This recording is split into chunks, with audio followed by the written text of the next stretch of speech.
Hey everyone, welcome back.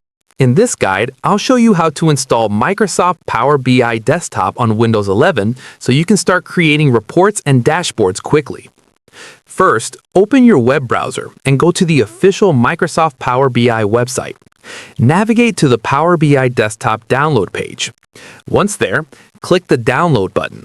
You'll be redirected to the Microsoft Store page for Power BI Desktop. Click the Get button to start the installation. The Microsoft Store will download and install Power BI Desktop automatically.